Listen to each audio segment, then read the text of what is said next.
most beautiful, wonderful Kava students and families. So this is a new way I'm going to try to test out on getting some information out to you. I know emails are great, but I know sometimes it's just easier to see what we're talking about. You may have noticed that today, or rather late last night, hence the beautiful circles under my eyes, you came mailed out ILPs, individual learning plans, aka assignment sheets, and I wanted to go over those with you briefly right now, so in case you open them prior to our face-to-face meeting, you'll know what you're looking at. We will go over this in our face-to-face meetings though as well, so be aware. All right, so this is an ILP, or individual learning plan. Don't worry about the information on here. No one's student's information is being compromised. This is a generic one. Down this side, you will see each of the classes as listed that your student is enrolled in. If your student is enrolled in a world language course instead of music, you will see it written right here. Student is not enrolled in music because he or she is working within a world language course.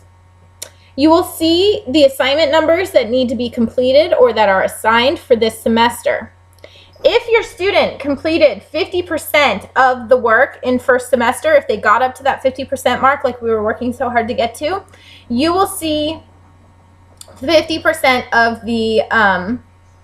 the assignments listed here. If your student did not quite make that mark, you will see some extra assignments on there because they still do need to complete those assignments in order to be exposed to all the material and to move forward properly. Some other items on the assignment sheet that I want to talk about is right here, blue ribbons, Study Island blue ribbons. You can see first, this is a 7th grade one, so 8th graders, you're going to have social studies and science as well. But you will have the blue ribbons that are assigned in math and language arts this semester. Some of you will not see math blue ribbons. Instead, you will see that you need to spend time each week working in National Math Labs, or ALPS. This is for the Math Pilot Program. Everyone must complete their language arts blue ribbons, and everyone who has math blue ribbons assigned must complete those. Down here, you will see your Scantron scores, your math, and your reading. If you are a new student this semester, which we do have quite a few of you, you will see a due date here instead. Those are the dates that your Scantron assessments are due to be taken by. Once they're finished, I will go back and I will add in the scores and resend this out to you. Okay? Right here you have a goal. Almost all of you have a math goal. A couple of you have language arts goals, but most of you have math goals. This is a goal for you to achieve by the end of semester 2.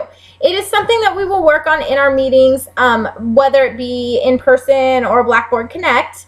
And our goal is to have you achieve whatever your goal is written out to be. And those are individual to the student. Some of you are siblings. You will see you might have a different goal than your sibling.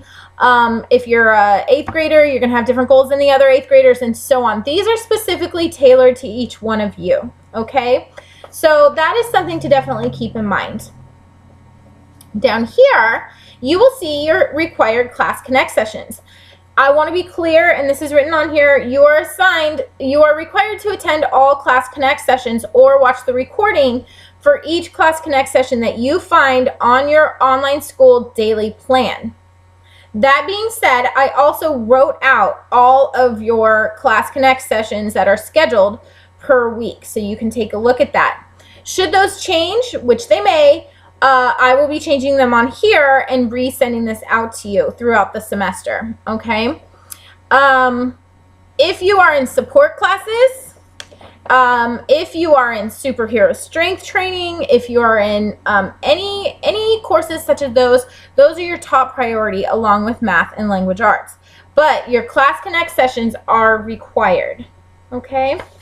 I also want to point out over here, you have specific assignments due on specific days to be sent to me at the address that I email out to you. Most of these are due May 30th, so at the end of school. That does not mean that you have to wait until May 30th to send it. If you get there first and you complete that assignment, please feel free to send it on to me. I enjoy reading your work. I enjoy looking. I take notes to see how you are growing as a student and with the curriculum and in your writing. So please don't hesitate to send those to me as soon as you get those. Okay? I believe that is all that we have for today on this. Another thing that you were sent, I will show you the pacing guides. This is the 7th grade pacing guide, okay? These directly correlate to the assignments that are listed on your assignment sheet. So, for example, in math, this 7th grade student needs to complete lessons 91 through 80. Mom, Dad, Elsie, if you're saying, what lesson is number 102? You can come to this pacing guide. You can find lesson 102 over here, and you can see, oh, that's Unit 9, Lesson 13. A great way to use these is to tape them up on your wall by your computer where your student works and check them off as you go. It's an excellent visual tool, and it helps you stay on track. When you open up this attachment, you'll see there's math, then there's literature. On this page is composition, and on this page you will see there's gum. It's always written up here, gum and vocabulary. They got them on the same page. For the 8th graders, your gum, your vocabulary, and your gum, vocabulary, and your composition all are on the same page. Okay, but they're nicely divided by this with the subtitle. Okay. Green is science, topics at the top, but this is what science looks like. Red is art, and yellow is music. Okay, so each of these are for your grade level to look at. You can print those out. You can use them as checkoff systems. You can use them to follow along with your student to make sure that he or she is achieving what he or she is assigned to achieve. Lastly, you were sent these. These are so you can check out your students' Scantron results and where they fall. So remember, on the assignment sheet down here are the Scantron results for math and reading. So what you're able to do is you're able to look up your student's score for fall for math. So for example, if your student is in 8th grade and they scored 2702 on their math Scantron, and you see that score on your assignment sheet, you can come here, you can find 8th grade, which is right here. I hope, yes, 8th grade. And you can find where 2702. 2702 falls in this box, and you look up and you see, oh, average low. So you know where your student falls. The different categories are below average, low average, high average, and above average. Okay, we've all of you that have already been in class and taken your Scantron, I've given you your Scantron results, but this is an excellent way for you to kind of check out and see for yourself and kind of monitor. You can go ahead and keep these for year to year. You can retake the Scantron assessments if you'd like to online, just to see if your student has improved, or if you feel like maybe they were sick when they took it the first time, or whatever. You're more than welcome to do that. Okay, so like I said, we're going to be starting our face-to-face meetings pretty soon here, and at those we will go over these assignment sheets again, pacing guides and scoring for the Scantron. But I know many of you guys open your K-mail on a regular basis, and I wanted you to know what was going on and what these items were. I highly recommend that you print them off and keep them at hand.